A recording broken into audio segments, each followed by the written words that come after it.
Welcome everyone back to another episode of Battlefield 3 Custom Class.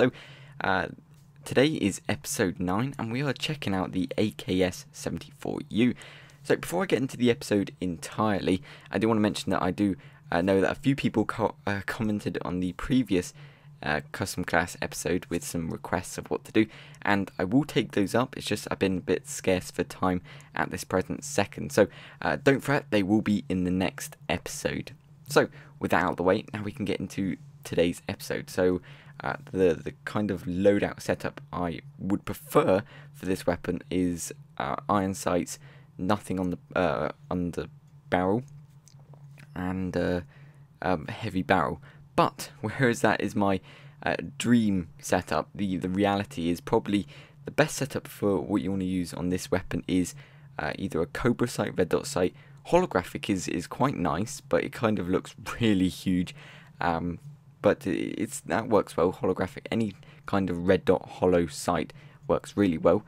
I'd say underslung or nothing. I wouldn't ever go for the foregrip on many weapons because I just don't really like it. It seems to act really strangely. Obviously some weapons it does add an advantage to, and some it doesn't. You just got to pick and choose. It's kind of up to your preference. And of course heavy barrel for those longer range engagements. Heavy barrel, as you may know, does decrease the hip fire accuracy, whereas it increases the ADS, aim down sights accuracy. But I find most weapons have an adequate hipfire accuracy at best. Even with the heavy barrel attachment, that still performs really well at hip firing. And so I find it doesn't affect it that much. So it's really worthwhile putting that on, because it does help you out in the long run. Pardon the pun. But at the moment I do use the iron sights, the dream setup, and it doesn't really work as well as I'd hoped. The problem about this weapon is the rate of fire. Now, I did eventually research this after a few attempts at this recording. So I did research the rate of fire of the AKs-74u. Also, if you're wondering, the S does stand for shortened, or short. It is the shortened version of the AK-47. If you wanted to know that at all, probably didn't, but there you go, some useless information. You're always learning all the time. So the rate of fire, or ROF, of the AKs-74u is 650 rounds per minute. Now that is a pretty standard, pretty average rate of fire for an AK, at least anyway. But checking out some of the other competitors in the engineer class that it has, if we move to say a DLC weapon, the QBZ-95B, it has a rate of fire of 650, so that kind of that's the same, exactly the same. The SG-553, that has a rate of fire of 700, G360 750, and the M4A1 of 800. So the only weapon that is has a less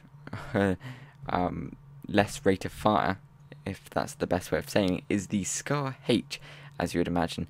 And that's pretty bad. Even though that weapon is incredibly powerful and incredibly accurate, they will have a range of medium, and that is probably true for the AK-74u. You do want to keep it to a close range medium engagement, otherwise you're going to be screwed at everything. So yeah, and the point of rate of fire is really you want to find something that doesn't have something that's too much so you can't control it, and something that's just enough so it kills them quick enough. I find that the rate of fire on this weapon is, I'd say it's okay. I could do with it being a little bit more, as it does. I find it does take a little while, more than I'd want it to kill someone. I'm very fond of the M4A1. Is what I'm trying to say, and I find the hip fire and the rate of fire, the accuracy, the power of it is just what you want. That's kind of the base model, if you will, of what you want from a good SMG.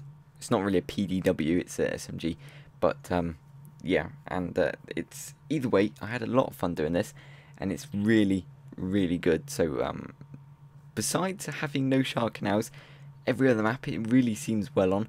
I did try it on a few other maps besides just no shower canals. So this one you're seeing is Operation Metro. I do like Operation Metro for Team Deathmatch because it just adds a lot of good gameplay as you got the two buildings, and it does have some medium range combat, not long range, not really, but it is a lot of fun. Now, that's out of the way. I do have something I want to talk about. I want to ask everybody who's ever watching this, if you stuck around this long.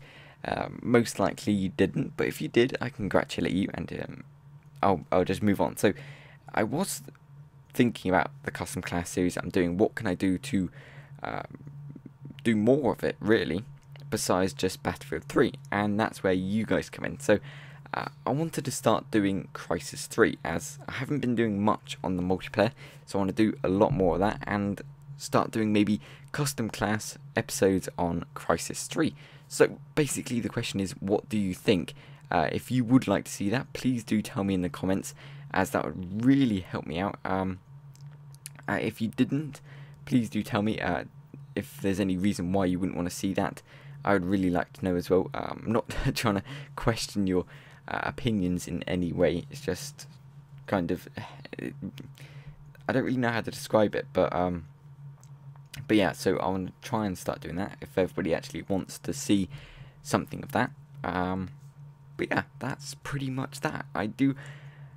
That's the yeah, swiftly moving on to the end of the episode. So I do hope you enjoyed. If you did, do not forget to post a comment of what weapon, attachments, etc. loadout setup you would like to see in the next episode, as it as that really helps me out as well. I've said that quite a lot, I know.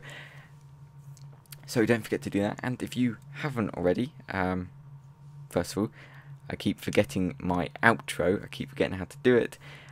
If you did enjoy the video enough, please do leave a like. That would be greatly appreciated. Post any comments, any questions down below. It's completely ruined. And don't forget to subscribe to all the new endgame DLC content that you could possibly want. I'll be doing a lot of endgame videos, map analysis, highlights, breakdowns, everything. I'll obviously be trying to post up. I'll post up a video of the dropship because I'm really excited to see that. Air superiority, capture the flag, all that great stuff. So don't miss out on that. Do subscribe if you want to. And until next time.